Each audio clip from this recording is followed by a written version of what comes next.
Eu tenho trabalhado um pouco o livro a primeira epístola de Pedro e a segunda, e preguei no capítulo 2, primeiro, para poder introduzir a introdução. Então eu vou ler 1 Pedro, primeira epístola de Pedro universal, capítulo 1, versículos 1 a 9. Pedro, apóstolo de Jesus Cristo, aos eleitos que são forasteiros da diáspora, da dispersão, no Ponto, Galícia, Capadócia, Ásia, Bitínia.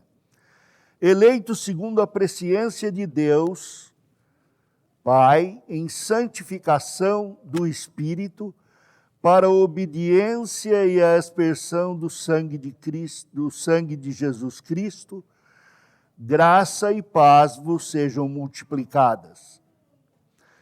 Bendito o Deus e Pai de nosso Senhor Jesus Cristo, que segundo a sua muita misericórdia nos regenerou para uma viva esperança mediante a ressurreição de Cristo dentre os mortos, para uma herança incorruptível, sem mácula, imarcessível, reservada nos céus para vós outros, que sois guardados pelo poder de Deus, mediante a fé, para a salvação preparada para revelar-se no último tempo.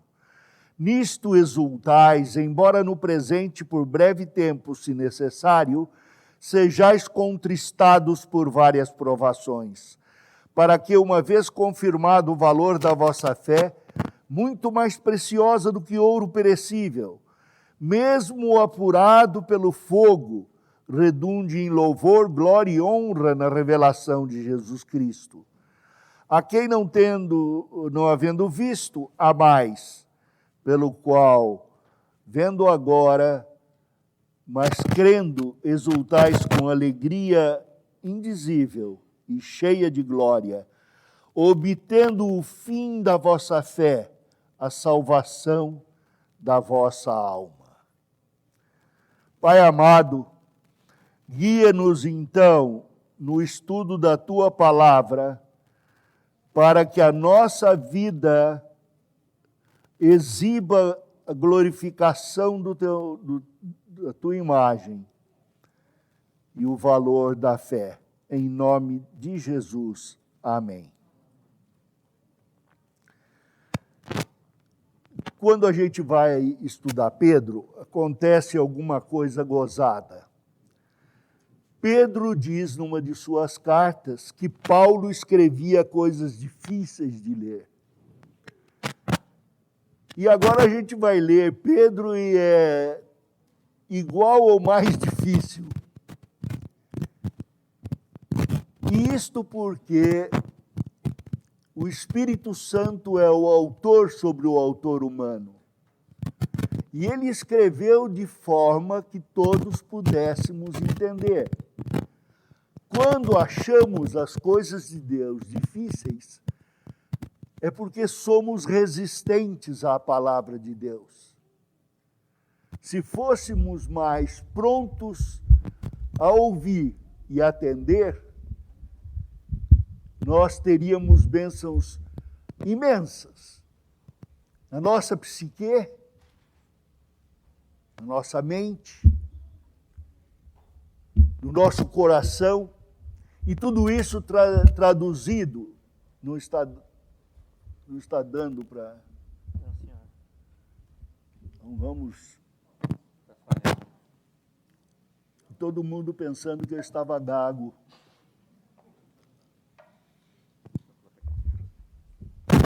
Um pouco d'água.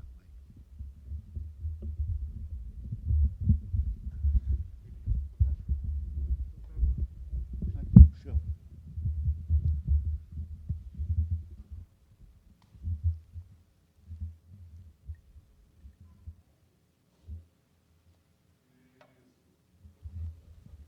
Descobriram quem era.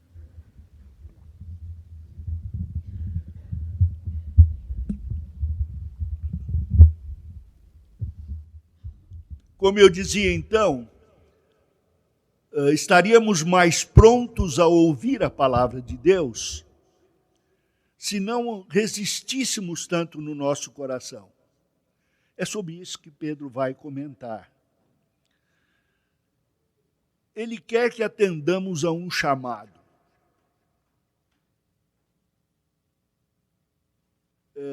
Vadislau, e eu sei o que Deus quer.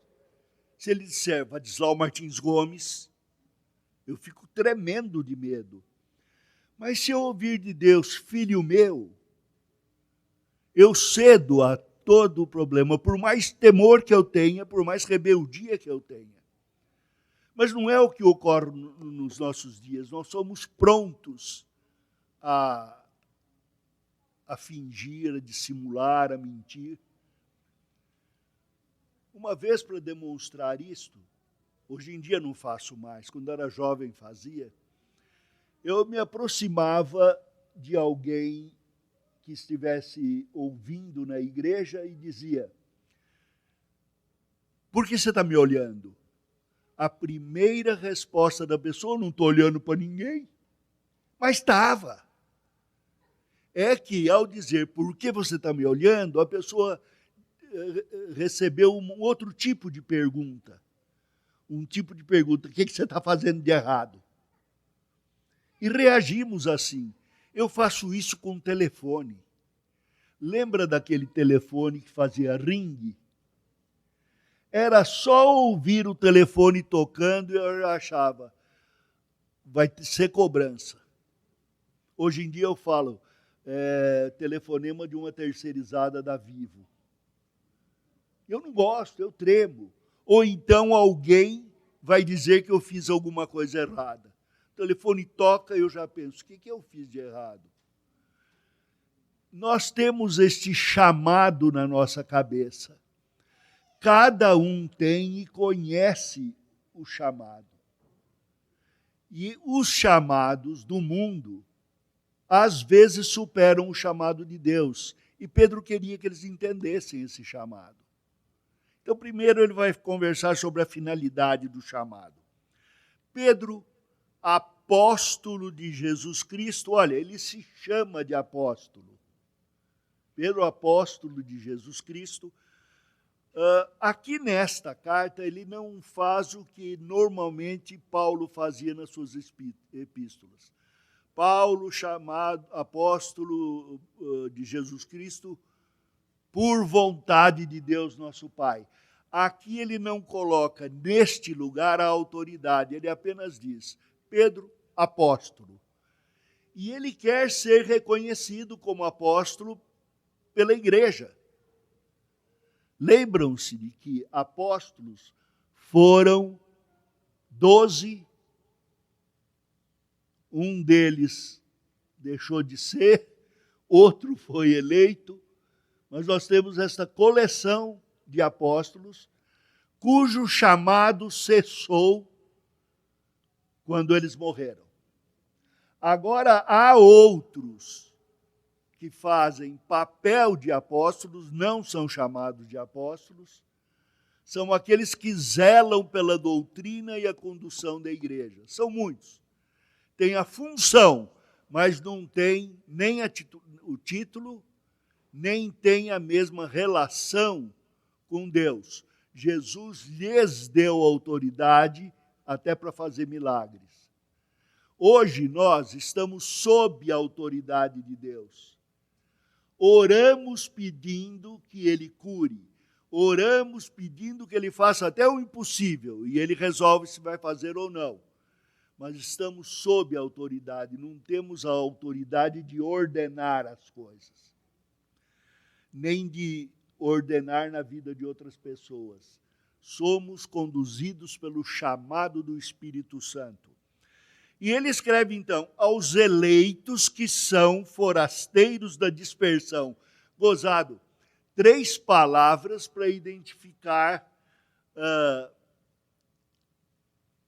o mesmo sentido ou perspectivas de uma mesma coisa. Aos eleitos que são forasteiros. Primeiro, esta questão da eleição. Fomos eleitos para a salvação. Não há outro chamado. Fomos eleitos para sermos salvos. Esse é o chamado principal de todo crente. Todos os outros chamados estão sob o chamado para a salvação. Aos eleitos que são forasteiros, estrangeiros na dispersão.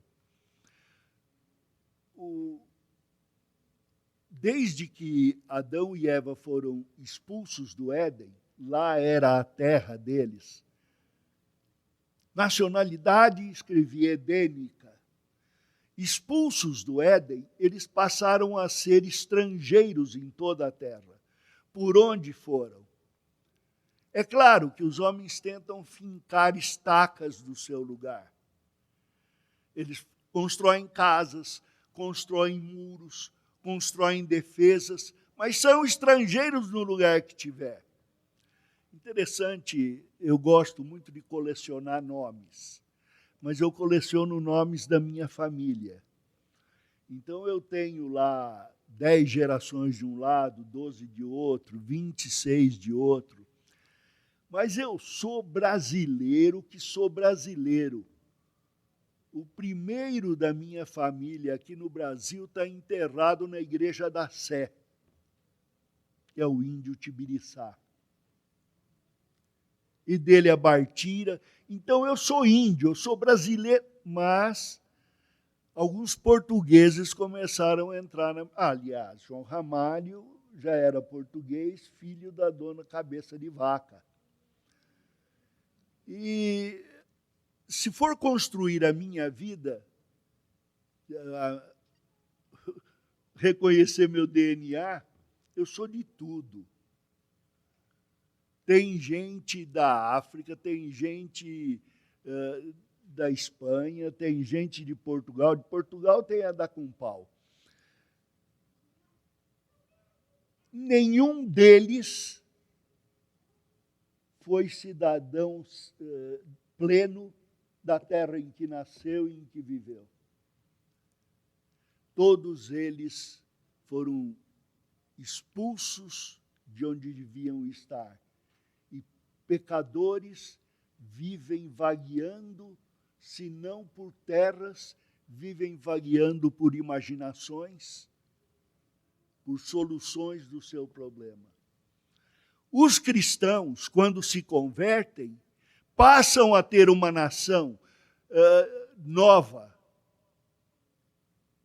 Mas enquanto aqui na terra são peregrinos, sua nação é a cidade celestial, novos céus e nova terra.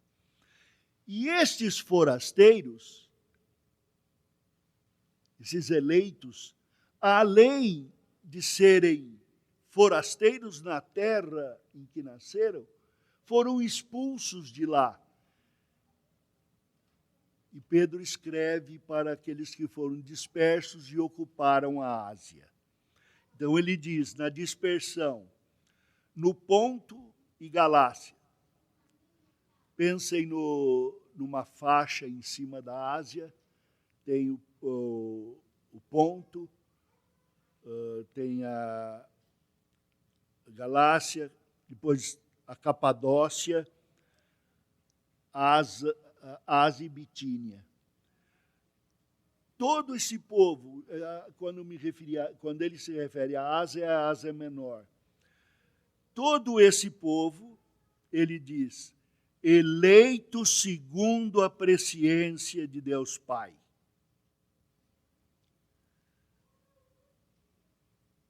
Como orou o irmão André, fomos eleitos antes da fundação do mundo. E fomos eleitos pela soberana vontade de Deus, que chamou-nos para a salvação. Não fui eu que escolhi a Deus, Ele escolheu a mim e me chamou. E é todo aquele que o Pai deu, ele recebe. Esta certeza, Pedro esclarece, segundo a presciência de Deus. Uma vez, conversando com uma pessoa, ela me disse, olha, pastor, não sou crente não, mas leio a Bíblia. Ele disse, eu sou desobediente. Se Deus escolhe porque ele já sabe que vai acontecer, ele está preso aos fatos, ele está preso à história. Então a história é soberana sobre Deus. Eu vou adorar a história. Quem é que determinou que a história é maior do que tudo? Marx. Para ele a história tinha um destino, quase que de escolha mental. Porque antes os filósofos deram a ele a força da natureza. E ele recebeu essa força da natureza como ideal para a sua vida. Mas ele se enganou num ponto. A palavra aqui é diagnóstico. A palavra grega. E diagnóstico é uma palavra que está no nosso vocabulário. Como adjetivo, indica uma coisa vindoura, pode indicar a possibilidade de alguma doença na área médica, e disse da pessoa que emite opinião sem ser consultada. O diagnóstico. Aliás, é prognóstico, não diagnóstico. Desde o começo eu troquei. A palavra é prognoses. O médico vai tratar de mim, ele olha, está recebendo pelo INSS, como que é? Como é que chama? O SA? PSS? Como é que é? Pelo SUS, gente. E ele olha para você e fala, eu acho que você tem dor de barriga. Vocês brincam? Meu filho, a família no Japão, diz que lá é assim. Vai no médico, ele abre o Google, olha para você e diz que você tem. Daí ele dá um remédio. Como é, minha neta? O remédio que ele dá para tudo. Nem me ajudou. Aqui é um substantivo. Pela presciência de Deus, pelo prognóstico de Deus. Ação ou efeito de prognosticar, previsão de fatos baseado em dados reais. Agora eu compreendo um pouco mais. Deus, pela sua soberania, determinou o que seria realidade e conhecimento. E quando vai explicar a nós, ele diz, baseado no fato da minha vontade, baseado nos dados reais da vida, vocês vão ser eleitos. Vão ser santificados no Espírito para a obediência. O que diz aqui é que o Evangelho tem uma ação de conduzir-nos à obediência. Onde que está a parte prática de tudo isso? Estou conversando com um aconselhado e digo a esse aconselhado, escuta, você tem de parar de pôr a mão na boca do seu pai cada vez que você fala. Você segura o queixo dele para baixo e não deixa ele falar. A Bíblia diz que os filhos honram o pai. Para de botar a mão no queixo do seu pai para segurar. Pastor, eu não consigo. O médico já falou que eu tenho uma condição, que eu estou falando com gente que quer vir contra mim, eu já seguro no queixo.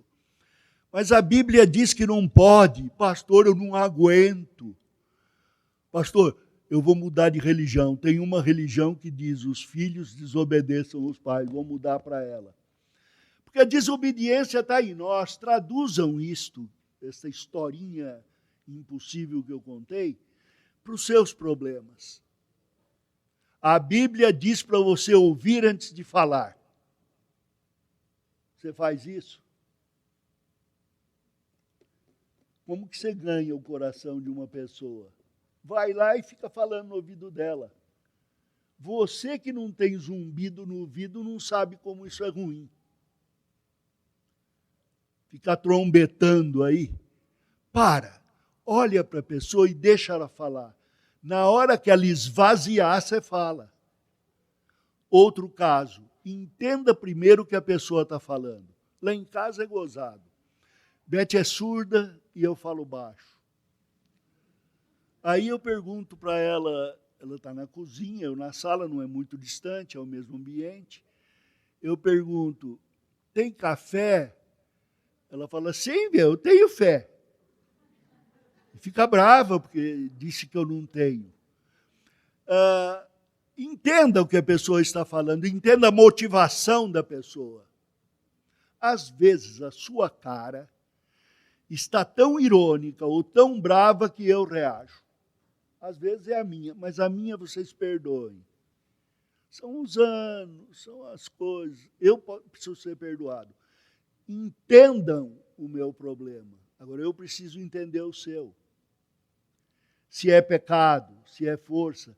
Fomos chamados para um evangelho que determina santificação no Espírito, pela obediência, e ele completa, e a aspersão do sangue de Jesus Cristo. Quer um argumento para você obedecer? O sangue de Jesus Cristo. Preço caro, pago pela sua vida.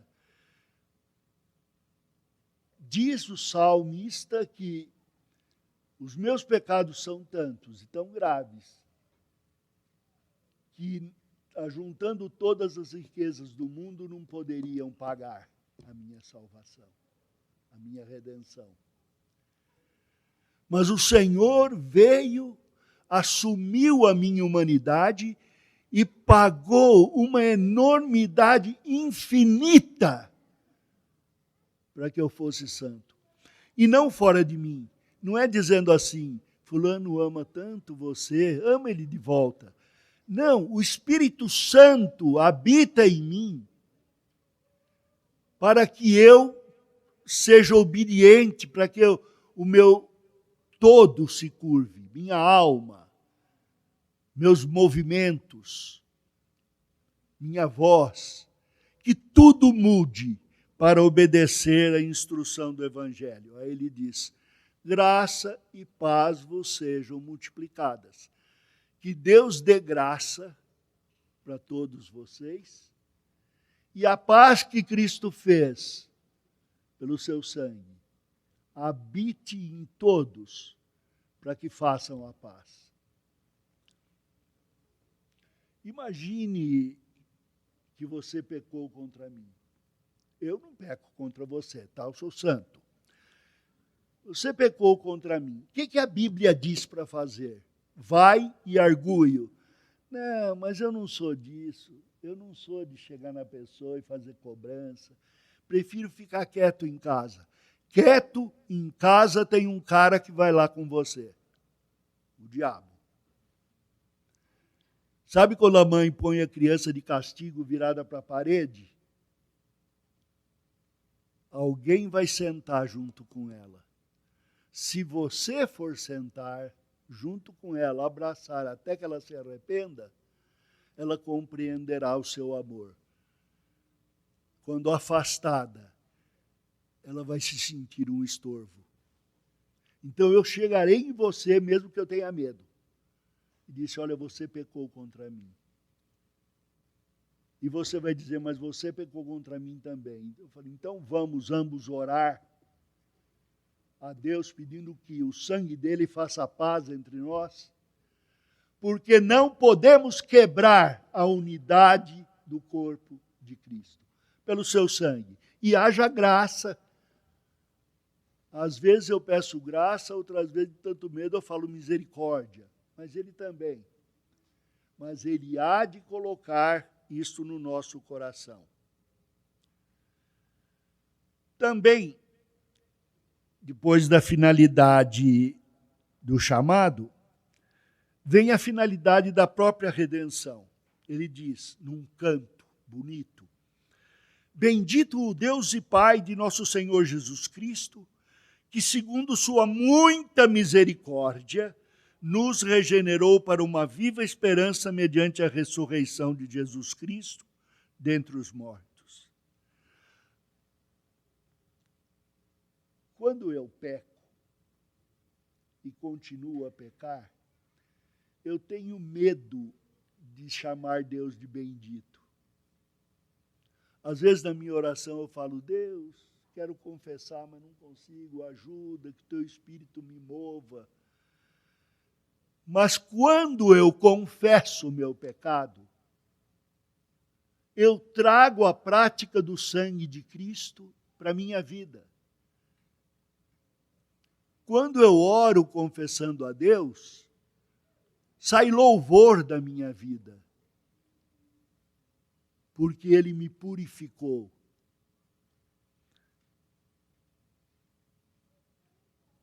Esse bendito Deus e Pai de Jesus Cristo, que segundo sua muita misericórdia, nos regenerou para uma viva esperança, Ele continua fazendo esta obra no nosso coração.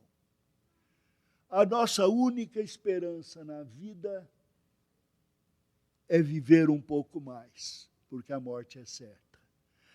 Isso é todo mundo. Daí, não podendo satisfazer, uns querem poder, uns querem nome, outros querem fortunas, mas todo mundo querendo ter uma esperança.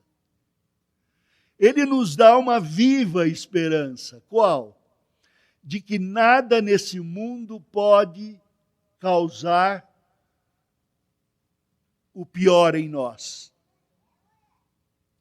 O pior que o mundo pode fazer para a nossa vida terrena é matar. Matem-me e eu receberei a herança do Senhor. Eu tenho esperança eterna. O impossível nas mãos de Deus. Eu tenho visto regeneração de pessoas que não poderiam estar humanamente em condições de modificação. E Deus mudou. Deus mudou a minha vida. Eu me lembro, na mesma época, um estudante que havia sido preso em 1964, me procurou porque soube da minha experiência igual, era mais jovem. Eu passava pela porta de uma sala de aula, tinha 100 alunos na escola dominical, ele puxou meu paletó. Eu olhei e ele disse, tem gente me perseguindo, mantenha a porta fechada,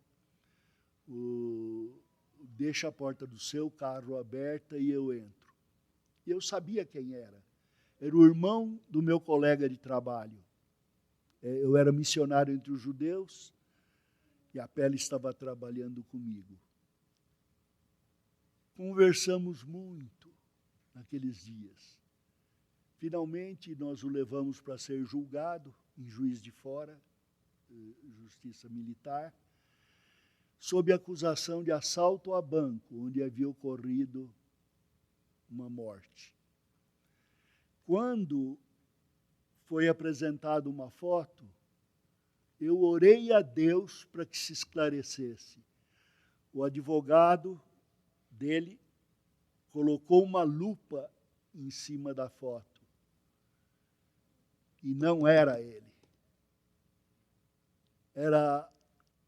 A acusação só tinha esta prova. Convertido ao Senhor Jesus Cristo, ele trabalha pelo Evangelho. Ele foi formador e presidente dos psicólogos cristãos, fez teologia, está em Campinas agora.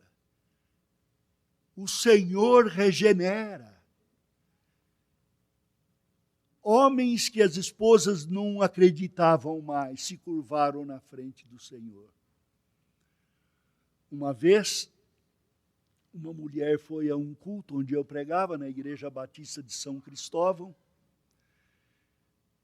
e quando o pastor chamou à frente para que a gente orasse, as pessoas com problemas, ela veio e oferecidamente disse: meu marido não queria que eu viesse, me trancou no quarto, mas eu pulei a janela e estou aqui.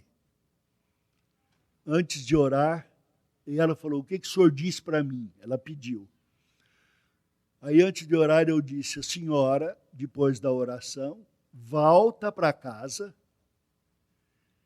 e fala para o seu marido que o pastor me mandou embora da igreja porque eu desobedeci. Desobedeceu o marido? Não, desobedeceu o pacto do casamento. Não é um obedecendo ao outro, é um submetendo-se ao outro. E ambos se submetendo ao pacto, ela não se submeteu. Ela falou: mas o que eu faço com o meu marido? Eu disse: ora por ele, atende a ele, e não deixa ele pensar que Deus e a igreja roubam você dele. Você faz um trato. Eu oro e leio a Bíblia e recebo visita aqui em casa. Mas não vou na igreja e fico com você. Ela falou: preferi ficar com meu marido do que a igreja? Eu disse: por obediência. Anos depois, quase 10, durante uma ceia do Senhor, entra um senhor, um japonês, assenta-se, e depois do culto ele vem e diz: pastor, eu sou fulano de tal. Eu não reconheci o tal, nem o fulano. E ele diz: o senhor, na Igreja Batista de São Cristóvão, mandou minha mulher embora da igreja. Aí eu lembrei, ele falou: muito obrigado, graças a Deus. A partir daquele dia, ela fez comidinha para mim, ele gostava de rabada, ele fez sopa, ela fez caldo para ele, passou a amá-lo. E ele se converteu, diácono da Igreja Batista de São Cristóvão. É isto que a Bíblia diz, não é ela, mulher, servindo ao homem. Às vezes o homem vai ter que se entregar pela mulher, como Cristo se entregou para a igreja, com dor no coração aqui. Às vezes é sem dor, todas as vezes pode ser. Mas às vezes dói. Você pensa que não tem mulher birrenta? A Bíblia diz que nem pingo d'água na goteira. É possível. E é majestoso, porque quando eu tenho essa esperança, eu conheço a herança incorruptível, sem mácula, imarcessível, que está reservada nos céus, e que eu já experimento aqui. A herança divina, a herança de salvação. Em Efésios diz que o Espírito de Deus, Jesus Cristo, o Senhor Deus e Pai, na nossa salvação, operam a nossa vida em nível do nosso entendimento, de coração e de comportamento. Para vós outros que sois guardados pelo poder de Deus, mediante a fé. Eu sou guardado por Deus para fazer isso. Não tenha medo de obedecer a Deus, Ele não tira a herança. Se Ele tirar o que não era herança, graças a Deus, porque pode me fazer mal. Mas a herança dele é rica. Não há quem, tendo deixado pai e mãe por amor de mim, que não receba muito mais agora e infinitamente no céu. Se eu tiver de deixar pai e mãe, eu deixarei em amor. Ainda os amarei, mas eles não me impedirão de servir a Deus. É uma consequência direta da salvação preparada para revelar-se no último tempo. Não é que essas coisas da herança se revelarão no último tempo. Elas se revelam agora, ficam claras agora.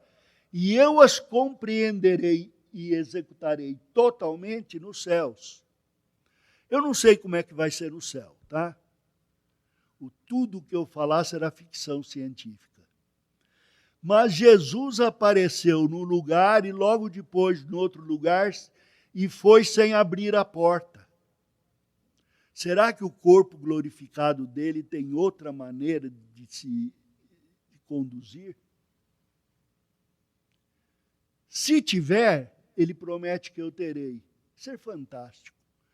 Imagina se eu amo a minha mulher agora, como que vai ser o amor no céu? Se eu amo meus filhos agora, bonito, como vai ser meu amor no céu?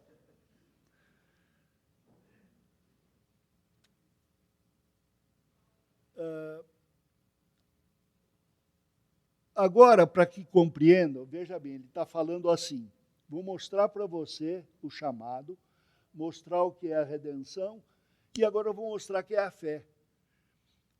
Graça de Deus é um movimento de Deus na direção do homem, a fim de transmitir de sua própria natureza. Pelo Espírito Santo, eu vou ser levado a refletir o rosto de Cristo, sua glória. Então, a graça de Deus me concede fé para que eu execute essas coisas. Porque eu não tenho, eu não acredito. Eu sou um homem cético. Mas o Espírito de Deus acende em mim a chama da fé. A fé é como a mão estendida para receber a graça. É como a mão estendida para segurar a graça. E ele diz, nisto exultais, embora no presente por breve tempo, se necessário, serais contristados por várias provações. Nisto vos alegrais. Uma alegria que não é folastria. Vou explicar. Folastria é aquela risada que tem zombaria, aquela risada nervosa, aquela gargalhada histérica. Isso é a folastria. Querem ver exemplo de folastria? É carnaval. Eu não sei não, acho que é assim. Deus está falando que há uma alegria acima da provação, acima da tristeza. No presente tempo, por breve tempo, se necessário, sejais contristados por várias provações. Essa semana foi cheia de provação. Mas a alegria do crente, essa não pode ser tirada. Ele tem a alegria da certeza da vitória, a alegria da certeza da força para suportar derrotas aqui, a alegria da esperança de que as coisas podem mudar aqui e certamente mudarão no céu. Nossa alegria está em três coisas graves.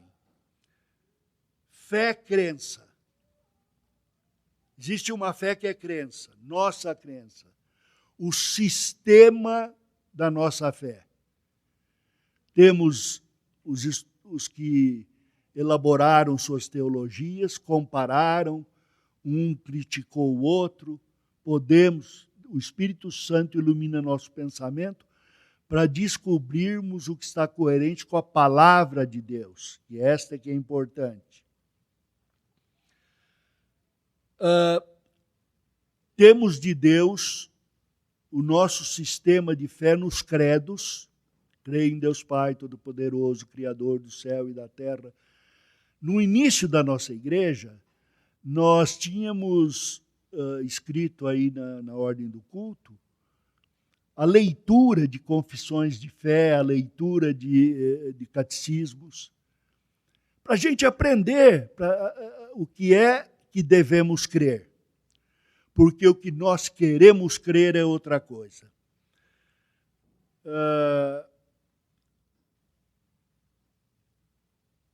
Depois vem fé e esperança. Há um sentido da fé que ela é de esperança. Não esperança como torcida de futebol. Eu, por exemplo, sou corintiano. Tenho pouca fé. Mas é aquela fé que crê no fato que Deus falou. A fé é aquela que crê na fé-crença. É esta fé que se agarra à palavra de Deus. Essa o Espírito desperta no seu interior. Eu tenho ouvido de pessoas que se zangam com igrejas, se zangam com pessoas e perdem o ministério de agir na vida das outras pessoas, de agir na vida da igreja. Deus quer que homens se unam a outros em amor e em verdade uns aos outros, na esperança de que haja renovação, da qual fazemos parte. Tem uma canção aí que eu não gosto muito por causa da forma poética, que é A Começar em Mim. Quando ele diz, a começar em mim, quebra corações, que é de um cantor que fez uma música aí fora. Na música lá fora caiu bem. Quem fez a canção ou copiou porque gostou ou ficou no inconsciente. A começar em mim, quebra corações. A começar em mim, quebra os corações. Faça alguma coisa que dê outro entendimento. Mas é isso. É isso, não deixa de ser verdade. A Bíblia diz que deve começar naquele que percebe o problema e abençoar o outro. Ele diz que o valor da fé é muito mais preciosa do que ouro perecível, mesmo apurado por fogo. É maior, eu tenho de crer nisso. É maior do que tudo, é maior do que todas as leis do mundo, é maior do que sociologia, antropologia, psicologia, é maior que a pretensa ciência atual, é maior que partidos, é maior do que dizeres. Na minha igreja tem um pastor que ora e a pessoa casa naquele dia. Você não percebeu que ele tem guardado um homem lá, ele ora e traz o homem aqui, no desespero você diz sim. Tem um pastor lá que ora e ele tira até Covid. Sim, ele está no hospital com Covid. Não é isso.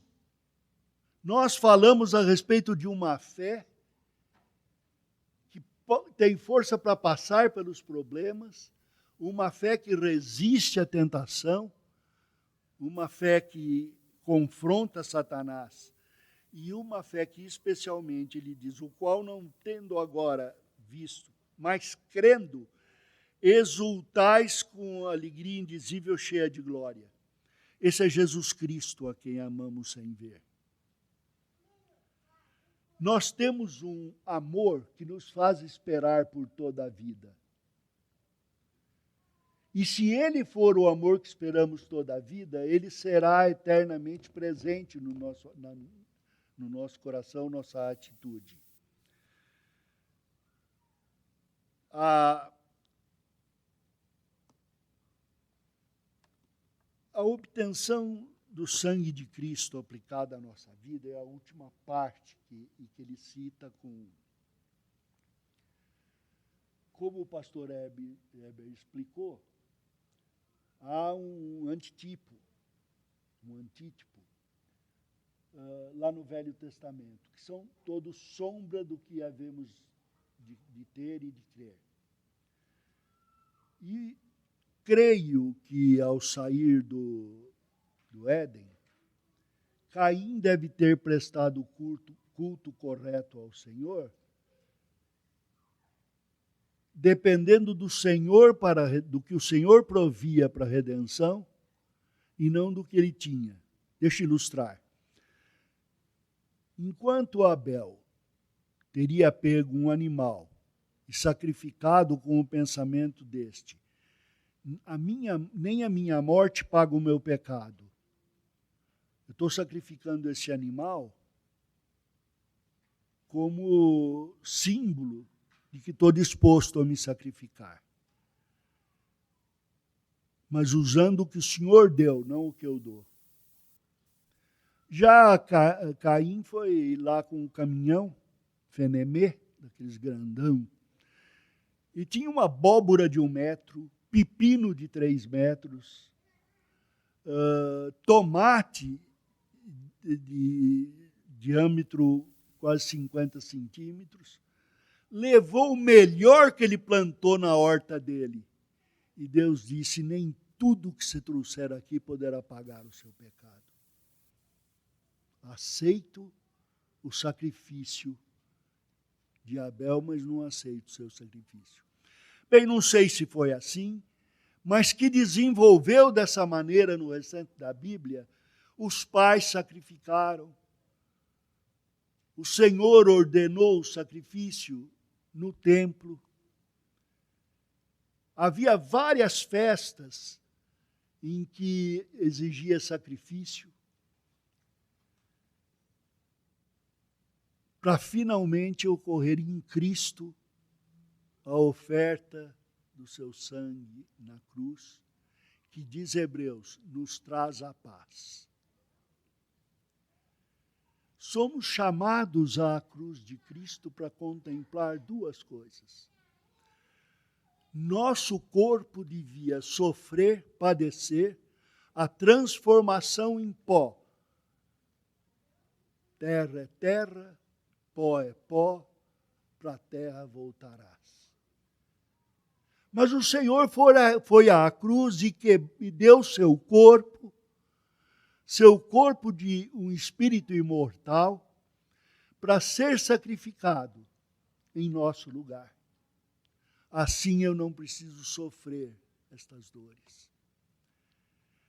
E ele verteu o seu sangue, o sangue que purifica, para que meus pecados fossem perdoados e que eu tivesse paz com Deus. E a projeção de sua glória provocará paz com os homens. Meu irmão, eu não sou piegas quando oro. Já me disseram que orar é uma pieguice, dizem os ateus.